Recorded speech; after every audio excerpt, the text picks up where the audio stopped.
बाबर को इब्राहिम लोदी को हराने के लिए राणा सांगा लाया था, तो मुसलमान तो बाबर की औलाद हैं और तुम गद्दार राणा सांगा की औलाद हो।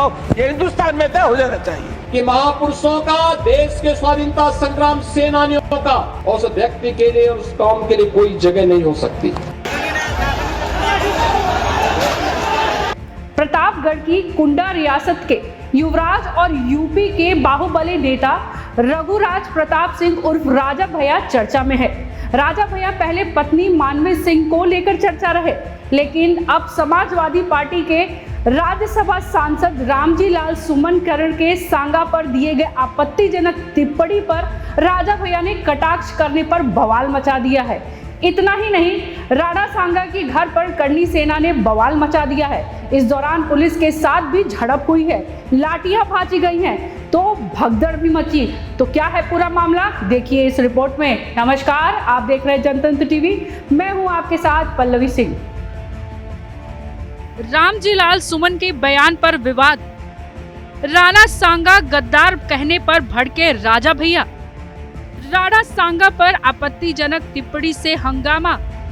करीब 8 साल से यूपी की सत्ता से बाहर अखिलेश यादव को 2024 के लोकसभा चुनाव में बड़ी जीत मिली थी। इसके बाद से समाजवादी पार्टी 2027 के विधानसभा चुनावों को लेकर उम्मीद से भरी दिखाई दे रही है। अखिलेश यादव अपना पिछड़ा, दलित और अल्पसंख्यक वाला पीडीए पॉलिटिक्स पर और आक्रामक हो रहे हैं। लेकिन इस बीच अब्बू आजमी का औरंगजेब पर बयान और समाजवादी पार्टी के सांसद रामजी लाल सुमन का राणा सांगा को गद्दार और देशद्रोही बताने वाले बयान पर हंगामा खड़ा हो गया है। मामले में राजपूत समाज में तीखी प्रतिक्रिया आने लगी है। इसका सियासी मतलब क्या है, आइए आपको बताते हैं विस्तार से। अब्बू आजमी के औरंगजेब को लेकर दिए बयान पर बात करें तो उत्तर प्रदेश में इसका नुकसान समाजवादी पार्टी को ज्यादा नहीं होगा। यूपी में मुस्लिम वोट बैंक करीब 19% के करीब है। 2017 के बाद से जितने भी चुनाव हुए उसमें साफ दिखता है कि मुस्लिम आबादी अब सिर्फ समाजवादी पार्टी को सीधा समर्थन देती है। जाहिर है सपा को सियासी नुकसान नहीं होता दिख रहा है, लेकिन भाजपा को इसका लाभ जरूर मिलेगा। उसकी हिंदुत्व पॉलिटिक्स के लिए औरंगजेब एक अहम मुद्दा है। योगी आदित्यनाथ के ताजा बयानों में इसका अंदाजा लगाया जा सकता है। लगातार इसका जिक्र और अपने भाषणों में करने लगे हैं। पिछले दिनों बहराइच के दौरे पर गए मुख्यमंत्री योगी आदित्यनाथ ने कहा था कि जो लोग भारत के महापुरुषों को अपमानित करते हैं, उन आक्रांताओं का महिमा मंडन करते हैं, जिन्होंने भारत की सनातन संस्कृति को रौंदने का कार्य किया था, बेटियों की इज्जत पर हाथ डालने और हमारी आस्था पर प्रहार किया था, उन्हें उसे आज का या नया भारत स्वीकार करने को कतई तैयार नहीं है। आक्रांता के महिमा मंडन का मतलब देशद्रोह की नींव को पुख्ता करना है और स्वतंत्र भारत ऐसे किसी देशद्रोही को स्वीकार नहीं कर सकता। अब बात रामजी लाल सुमन के बयान की। दरअसल समाजवादी पार्टी के सांसद रामजी लाल सुमन के राणा सांगा को गद्दार और देशद्रोही बताने वाले बयान पर हंगामा खड़ा हो गया है।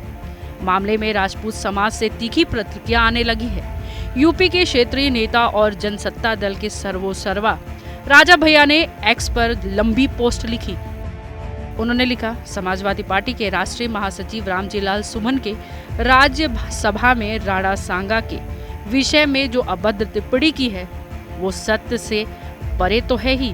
हर देशभक्त, हर राष्ट्रवादी के लिए बहुत ही कष्टप्रद है। तुष्टीकरण के चलते हमारे महानायकों को खलनायक और गद्दार कहा जा रहा है। देश का दुर्भाग्य है कि औरंगजेब जैसे अताताई और बर्बर शासक का महिमा मंडन करने के लिए लोग अपने ही महानायकों को छोटा दिखाने की होड़ में लगे हैं। इतिहास के सत्य पुनर्लेखन का युग आ चुका है।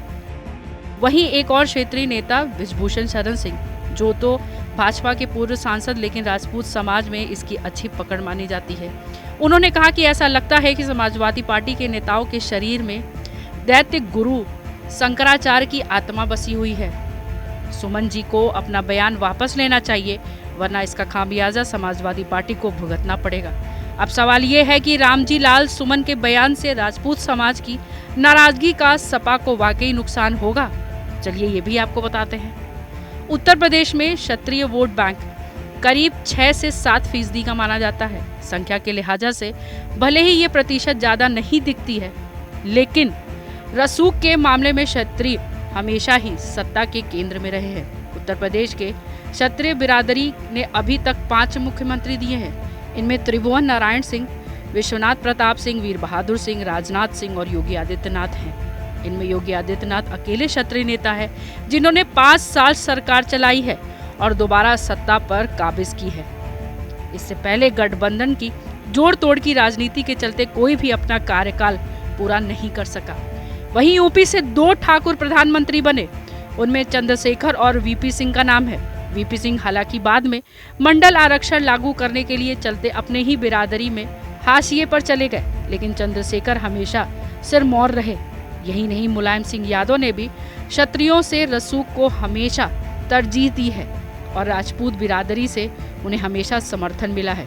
भाजपा में राजनाथ सिंह क्षत्रिय बिरादरी के सर्वमान्य नेता माने जाते हैं। कहा जाता है कि पश्चिम से लेकर पूरब तक राजनाथ सिंह सभी राजपूत रसूखदारों से अच्छी दखल रखते हैं।